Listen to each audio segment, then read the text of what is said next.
यह कहानी ये क्यू नाम के एक शख्स की है जो ग्लोरी ऑनलाइन मल्टीप्लेयर नाम के बेहद पॉपुलर गेम का एक लेजेंडरी प्रोफेशनल प्लेयर होता है। लेकिन एक दिन वही ओन ऑर्गेनाइजेशन जिसकी टीम का वह लीडर था उसे बिना बताए उसकी लीडरशिप से हटा देता है और उसकी जगह एक नए प्लेयर को बैठा देता है। यहीं तक नहीं, मैनेजर उसके साथ और भी कई तरह का अन्याय करता है। कहानी की शुरुआत हमें ग्लोरी गेम की 10वीं एनिवर्सरी प्रोमो से होती है। इस गेम के अब तक 130 मिलियन से ज्यादा यूजर्स हो चुके होते हैं और पिछले 10 सालों में कई प्रोफेशनल प्लेयर्स सामने आए होते हैं, लेकिन उन सब में से एक प्लेयर सबसे अलग था। ये क्यू, जिसे लोग गॉड ऑफ फाइटिंग के नाम से जानते थे, वही हमारी कहानी का मुख्य किरदार है। इसके बाद हमें गेम के अंदर का सीन दिखाया जाता है जहाँ एक गोल्डन फायर बॉस मॉन्स्टर को 100 प्लेयर्स मिलकर भी नहीं हरा पा रहे होते। अभी अचानक ये क्यू अपने वेपन के साथ बॉस के हाथ पर अटैक करता है, जिससे एक जबरदस्त एक्सप्लोजन हो जाता है। अगले ही पल क्यू आगे बढ़ता है, ऊंची जंप लगाता है, सिर्फ एक ही बार में उस बॉस मॉन्स्टर को खत्म कर देता है। क्यू ने जियाशी ऑर्गेनाइजेशन के साथ साइन किया हुआ था और उसकी लीडरशिप में टीम जियाशी अब तक 3 ट्रॉफी जीत चुकी थी। कहानी रियल वर्ल्ड में आती है, जहाँ एक ब्लॉन्ड हेयर वाली लड़की तेजी से कहीं भागती हुई दिखती है। रोड पर अनाउंसमेंट चल रही होती है कि आज मिडनाइट को ग्लोरी गेम का 10वां सर्वर ओपन होने वाला है। आगे हम देखते हैं कि ये क्यू गेम खेल रहा होता है। भी वही लड़की वहाँ पहुँचती है, उसका नाम मूचिंग होता है, वह ये क्यू की दोस्त है। के बाद दोनों जियाशी हेडक्वार्टर्स पहुँचते हैं, जहाँ ये क्यू को पता चलता है कि क्लब ने उसे बिना बताए ही टीम लीडर के पद से हटा दिया है और उसकी जगह एक नया प्लेयर सन श्यांग भेज दिया गया है। मैनेजर ये क्यू से यह भी कहता है कि उसे अपना गेम अवतार यानी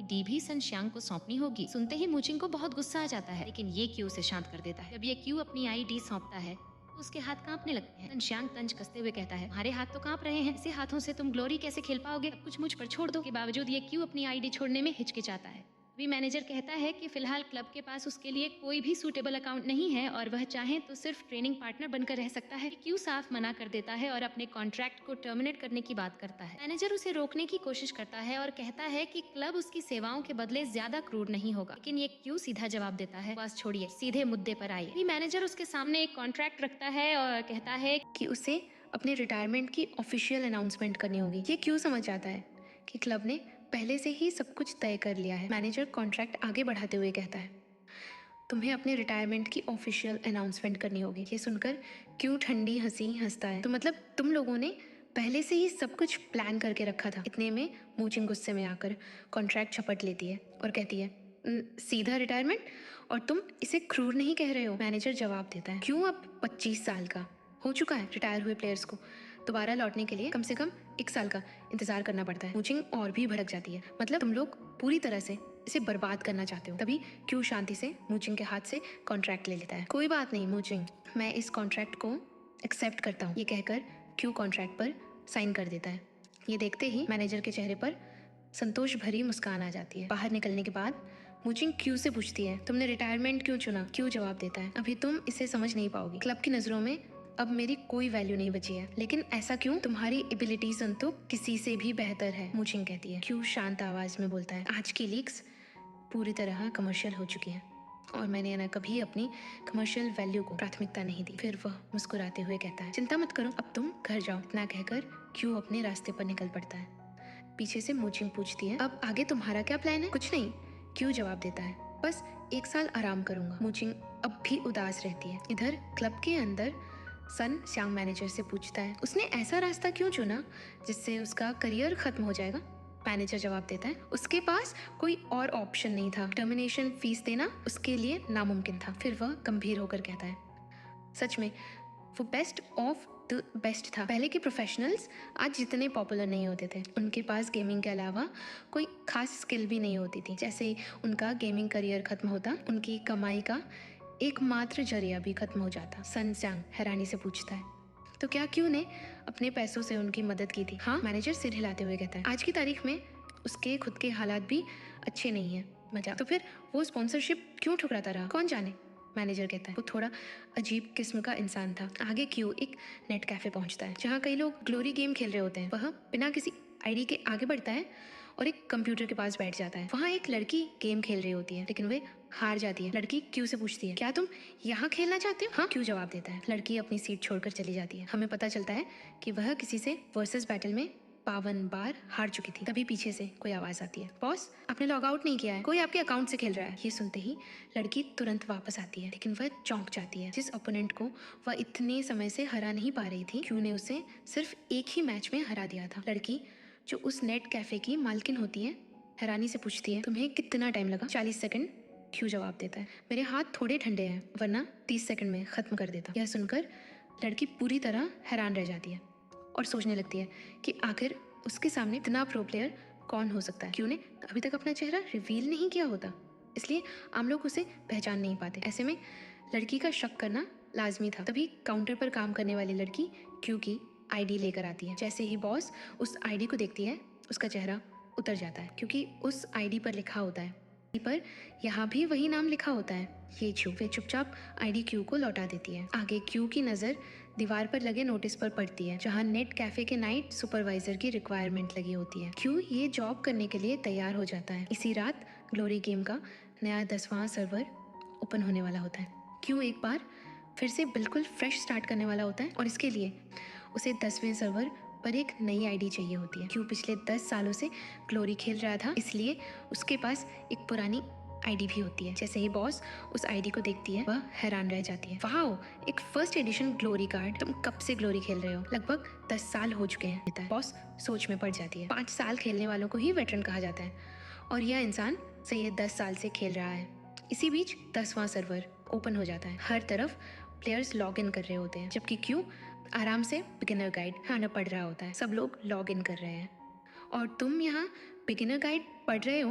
बॉस पूछती है। क्यू मुस्कुराते हुए कहता है, काफ़ी साल हो गए हैं गेम खेले हुए, तो बहुत सी चीज़ें भूल चुका हूँ। और तुम खुद को प्रो कहते हो? यकीन मानो, क्यू जैसा कोई दूसरा नहीं है। क्यू जवाब देता है, मतलब तुम उसे जानते हो? सब उसे जानते हैं, वो मेरा आइडल है और मुझे बहुत पसंद है। फिर क्यू गेम में लॉग इन करता है और देखता है कि सर्वर में बेहद ज़्यादा प्लेयर्स मौजूद हैं, क्योंकि वह फिर से बिगिनर से शुरुआत कर रहा होता है, इसलिए पहले छोटे मोटे मिशन पूरे करता है। शाम तक वह एक शॉप पर पहुंचता है और अपना हथियार लेता है, जो फिलहाल सिर्फ टियर 5 का होता है। कोई बात नहीं, मैं तुम्हें जल्दी अपग्रेड कर दूंगा। रात के 3 बजे क्यू अपनी ड्यूटी कर रहा होता है, तभी उसकी नज़र बॉस पर पड़ती है, जो बाहर ही सो गई होती है। क्यू चुपचाप अपना कोट निकाल कर उसके ऊपर डाल देता है और फिर दोबारा गेम खेलने बैठ जाता है। तभी उसे यूए जोंगमिन नाम के एक प्लेयर से पार्टी इनवाइट मिलता है, जो ग्रीन फॉरेस्ट बॉस को हराने के लिए टीम बना रहा होता है। फॉरेस्ट ऑफ ग्रीन यानी यहाँ हिडन बॉस शैडो कैट आने वाला है, क्यों सोचता है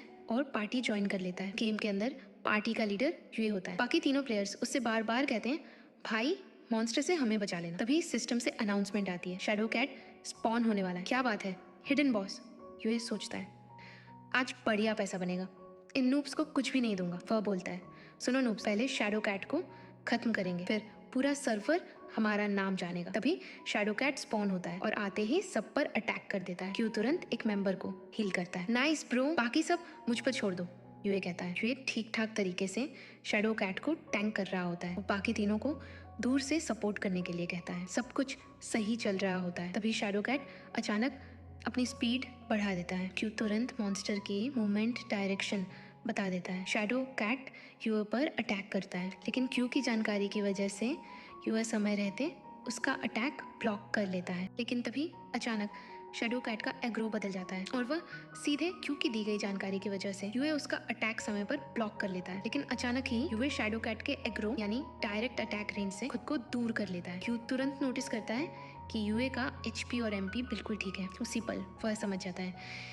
कि यूए ने जानबूझकर ऐसा किया है ताकि शैडो कैट उन तीनों नूब्स पर अटैक करे और सारी लूट अकेले यूए के हाथ लग जाए, क्योंकि यह प्रेडिक्शन बिल्कुल सही साबित होती है। शैडो कैट एक एक करके उन तीनों नूब्स को मार देता है। अब मैदान में सिर्फ यूए और क्यू ही बचे होते हैं। यूए घबराते हुए कहता है, भाई अब तो बस हम दोनों ही बचे हैं। क्यू ठंडे अंदाज में जवाब देता है, नहीं बस तुम बचे हो। मैं जानता हूँ कि तुमने जानबूझकर उन नूब्स को मरने दिया। तभी शैडो कैट यूए पर जोरदार हमला करता है और उसे बुरी तरह घायल कर देता है। क्यू तड़पते हुए कहता है, भाई प्लीज मुझे हील कर दे। लेकिन क्यू एक कदम भी आगे नहीं बढ़ता। क्यू फिर कहता है, मॉन्स्टर का अभी भी काफी एचपी बचा है, तुम अकेले इसे नहीं हरा पाओगे, चलो 50-50 कर लेते हैं। क्यू शांति से कहता है, 50-50 माफ करना, लेकिन मैं पूरी लूट लेना पसंद करूंगा। क्यू पूरी ताकत लगाकर शैडो कैट से लड़ता रहता है, लेकिन उसे भी पता होता है कि वह अकेले उसे नहीं हरा सकता। वह फिर से क्यू को मनाने की कोशिश करता है, लेकिन क्यों बिल्कुल भी नहीं पिघलता। कुछ ही देर में यूए लगभग मरने की हालत में पहुंच जाता है। वह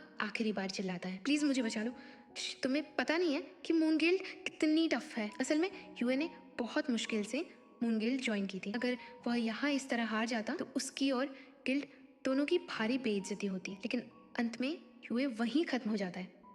अब क्यू अपना हथियार उठाता है और लड़ाई के लिए तैयार हो जाता है। सबसे पहले वह अपने वेपन का फॉर्म बदलता है, फिर शैडो कैट पर एक सटीक डायरेक्ट हिट मारता है। कुछ देर बाद हमें अगला सीन दिखता है जहाँ बॉस हड़बड़ाते हुए आ जाती है। तुम्हारा एक्शन पर मिनट इतना स्लो क्यों है? वह देखती है कि क्यू ने पहले ही शैडो कैट को हरा दिया है और अब लूट इकट्ठा कर रहा है। इसी वजह से उसका APM कुछ कम दिख रहा था।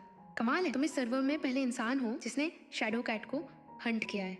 जरा देखो लूट में क्या क्या मिला है। आओ, बढ़िया ड्रॉप्स हैं। फिर वह अचानक चौंक जाती है। 1 मिनट, क्या इतने लो लेवल बॉस से स्किल बुक? ये तो बेहद रेयर ड्रॉप है। क्यू हल्के से मुस्कुराकर कहता है, कुछ नहीं, बस किस्मत थोड़ी साथ दे गई। जब क्यू लॉबी में लौटता है तो उसे ढेर सारे मैसेज मिलने लगते हैं कि उसने सारी लूट पाने के लिए अपने ही टीममेट्स को मरने दिया। बॉस उससे पूछती है ये सब क्या चल रहा है। क्यू उसे पूरा मामला बता देता है। ये सुनकर बॉस गुस्से में कहती है, कितने कमीने लोग हैं, तुमने तो कुछ भी गलत नहीं किया। फिर वह पूछती है, इतना सब देखने के बाद तुम्हें गुस्सा नहीं आ रहा? क्यू शांत आवाज में जवाब देता है, आ रहा है, बहुत ज्यादा, लेकिन तुम्हारे चेहरे पर तो कुछ दिख नहीं रहा। क्यों मुस्कुराता है, जरूरी नहीं कि गुस्सा हमेशा चेहरे पर दिखे। थोड़ी देर बाद बॉस को नींद आने लगती है और वह अपने कमरे में चली जाती है। उधर क्यू फिर से गेम में आगे बढ़ता है। गेम के अंदर चलते हुए वह दोबारा यूए को देखता है जो किसी और मिशन के लिए पार्टी बना रहा होता है और उसे एक मेंबर चाहिए होता है। क्यू उसके पास जाता है, तभी कोई चिल्लाकर कहता है, सुनो सब लोग, यही है वो लॉर्ड ग्रीन जिसने अपने ही टीममेट्स को मरवाकर सारी लूट हड़प ली थी। ये सुनते ही बाकी प्लेयर्स क्यू से दूरी बनाने लगते हैं। क्यू चुपचाप ये सब देखता रहता है। ने अपने ही टीममेट्स को मरने दिया और सारी लूट खुद ले ली। इससे दूर रहना, वरना तुम्हारे साथ भी यही करेगा। तभी क्यू शांत होकर यूए की टीम में ज्वाइन रिक्वेस्ट भेज देता है। ये क्या है? यूए चौंक जाता है, तुम्हें जरा भी शर्म नहीं आती? इतनी जल्दी सब भूल गए? क्यू सीधे कहता है, मुझे ले लो, हाँ या ना, बस इतना बताओ। थोड़ी देर सोचने के बाद यूए दांत पीसते हुए कहता है, ठीक है, ग्रीन फॉरेस्ट में घुसते ही मैं तुम्हें खत्म कर दूंगा और अपना बदला लूंगा। इसके बाद सीन ग्रीन फॉरेस्ट का होता है। वहाँ क्यू बेहद आसानी से वहाँ के बॉस मॉन्स्टर को हरा देता है। ये देखकर यूए और उसकी टीम समझ जाते हैं कि क्यू के सामने उनकी कोई औकात नहीं है। आगे सभी एक गुफा में पहुंचते हैं जहां दर्जनों स्पाइडर मॉन्स्टर्स मौजूद होते हैं। जैसे ही क्यू उनकी रेंज में आता है, सारे स्पाइडर उस पर अटैक कर देते हैं, लेकिन क्यू तुरंत अपने वेपन का फॉर्म बदलता है और 180 डिग्री स्ट्राइक का इस्तेमाल करके एक ही स्लैश में उन सभी मॉन्स्टर्स को खत्म कर देता है। उनके अंडों से और भी ज्यादा स्पाइडर्स निकलने लगते हैं, लेकिन क्यू उन्हें भी एक एक करके साफ करता चला जाता है। क्योंकि यह खौफनाक प्ले स्टाइल देखकर सब हैरान रह जाते हैं। अरे बाप रे, ये तो हद से ज्यादा स्ट्रॉन्ग है। अब किसका इंतजार कर रहे हो? क्यों बोलता है। तभी जमीन थरथराने लगती है। सामने से बॉस स्पाइडर मॉन्स्टर स्पॉन हो जाता है। टीम सोचने लगती है कि अब इस बॉस को कैसे हराया जाए, लेकिन क्यों बिना रुके सीधा बॉस पर अटैक कर देता है। वह बॉस को संभलने तक का मौका नहीं देता और लगातार अटैक्स करता रहता है।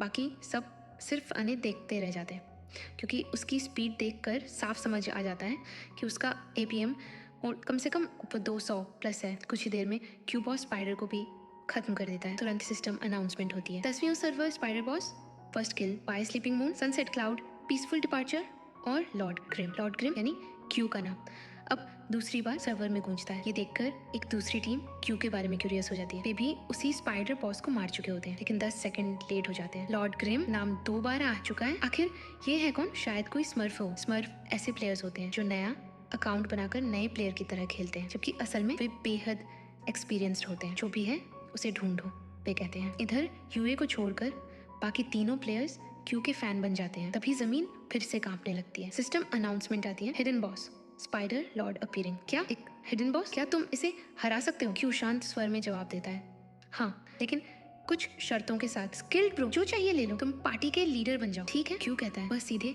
स्पाइडर लॉर्ड से लड़ने आगे बढ़ता है। 1 मिनट, हमें बताओ तो सही कि फाइट कैसे करनी है। क्यू बिना पीछे देखे बोलता है, जैसा मैं कहूँ वैसा करते जाना। क्यू स्पाइडर लॉर्ड पर ताबड़तोड़ अटैक्स करता है और अपने वेपन को उसके शरीर में घुसाकर एक बड़ा घाव बना देता है। हालांकि स्पाइडर लॉर्ड बेहद ताकतवर होता है, इसलिए क्यू और भी ज्यादा पावरफुल अटैक्स करता है, जिससे मॉन्स्टर कुछ पल के लिए पैरालाइज हो। लेकिन तभी उस मॉन्स्टर के मुंह से कुछ निकलता है जिसके अंदर ढेर सारे स्पाइडर्स होते हैं। उन्हीं में से एक स्पाइडर क्यू पर हमला करने के लिए बढ़ता है, लेकिन क्यू समय पर आकर उसे बचा लेता है। इसके बाद क्यू उन तीनों को मॉन्स्टर पर अटैक करने का ऑर्डर देता है और लिटिल मून तुम भी अपनी पोजीशन ले लो। ये आगे बढ़ता है। तीनों पूरे जोश के साथ मॉन्स्टर से लड़ने के लिए तैयार हो जाते हैं। तभी ह्यूए देखता है कि क्यों अचानक उसके सामने आ चुका है। ये कैसे हो सकता है? Ninja clone. लिटिल मून, तुम वहाँ खड़े क्यों हो? कमीने, मुझे लिटिल फुल कहना बंद कर। क्यू भी सीधे मॉन्स्टर पर हमला कर देता है। मॉन्स्टर पैरालाइज हो जाता है और नीचे से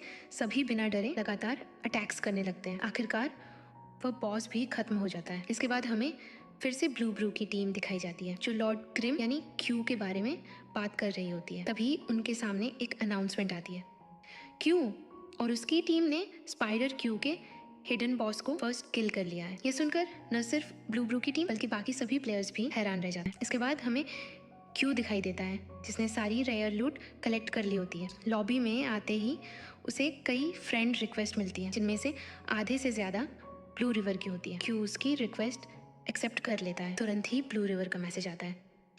हेलो, मेरा नाम ब्लू रिवर है, मैं ब्लू क्रिम गिल्ड से हूँ। क्यू को इसके बारे में कुछ भी पता नहीं होता, तो वह उससे पूछ लेता है, क्या स्किल प्रो है? तुम्हें सच में नहीं पता? ब्लू रिवर ब्लू गिल्ड के टॉप पाँच प्लेयर्स में से एक है। मुझे उसके बारे में जानकारी नहीं थी। बताने के लिए थैंक्स। ब्लू रिवर क्यू के रिप्लाई का इंतजार कर रहा होता है। ये अभी तक रिप्लाई क्यों नहीं कर रहा? तभी क्यू का मैसेज आ जाता है।